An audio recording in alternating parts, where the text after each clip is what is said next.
बेगम, अफ्तारी के इंतजाम में कोई कमी बेशी नहीं रहनी चाहिए। मैंने आमों की पेटी मुश्किल नीचे रखते हुए आयशा से कहा। आयशा ने कहा, आप फिक्र ही ना करें, पिछली बार भी ऐसे मजे की अफ्तारी कराई थी, आज तक सब के सब तारीफें करते हैं। अफ्तारी की तमाम तैयारियां मुकम्मल हो चुकी हैं, खजूरें भी मंगवा ली हैं, बस फ्रूट काटने हैं।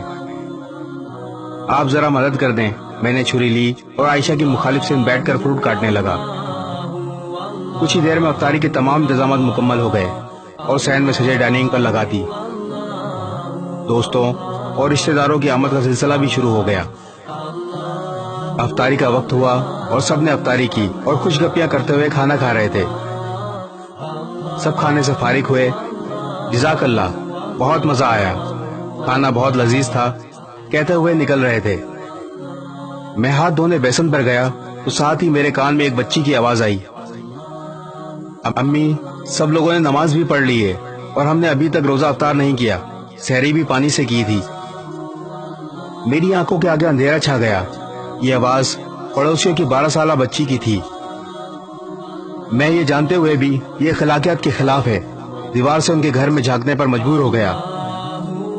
देखा कि वो बच्ची अपनी माँ के सर पर खड़ी थी और उसकी माँ चारपाई पर सर झुकाए बैठी थी। मैं ये सब देखकर जैसे पत्थर का हो गया।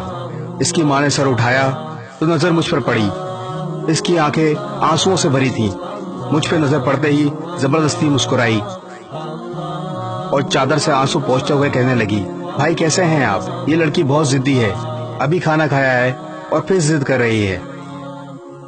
मैं ये सोच रहा था कि अफ्तारी करते वक्त जब सब बार बार खाने की तारीफें कर रहे थे तो वो सब इन्होंने भी सुना होगा, तो क्या बीती होगी इन पे। मैंने अपने आप को बड़ी मुश्किल से मुतहर्रिक किया और बिजली की तेजी से बाहर की तरफ लपका और बाजार की तरफ बढ़ा। वहां से हर वो चीज जो मैंने अफ्तारी में खाई थी लेकर वापस आया। इस बच्ची की बातें और बेवा के आंसू मुझसे बर्दाश्त नहीं हो रहे थे। मैंने आधे घंटे का सफर 10 मिनट में तय किया और आकर दरवाजे पर दस्तक दी। बच्ची ने दरवाजा खोला, मुझ पे नजर पड़ते ही मुस्कुराई, आबदीदा आंखें खुशी से चमक उठी। वो बेवा खातून ये सब देखकर बिलक बिलक के रोने लगी, जैसे इंसान का जब्त टूटा हो। मैं भी अपने आंसू ना रोक पाया। मैंने सामान खोला, बच्चों के साथ बैठकर उनको खाना खिलाया। जब सब खाना खा चुके तो मैंने इनसे कहा, आप आराम करो।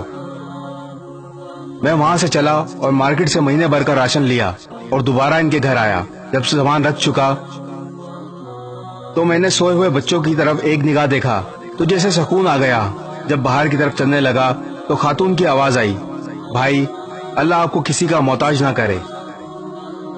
इसकी दुआ सुनकर मुझे लगा जैसे मैं दुनिया और आखिरत की दौलत पाली हो। मेरे पूरे जिस्म में एक सर्द लहर सी दौड़ गई। घर पहुंचकर सजदा शुक्र अदा किया और अल्लाह ताला से माफी मांगी। अल्लाह ताला मुझे माफ फरमा जो मैं अब तक इन बातों से गाफिल था। हम अपने खाते पीते घरानों के दोस्तों और रिश्तेदारों को खानों पर मदू करके समझते हैं कि बड़ा सवाब कमा लिया, लेकिन इस बारे में कभी नहीं सोचा क्या हमारी तरफ से मुस्तकीन तक इनका हक पहुंच रहा है। जरा नहीं, पूरा सोचिए।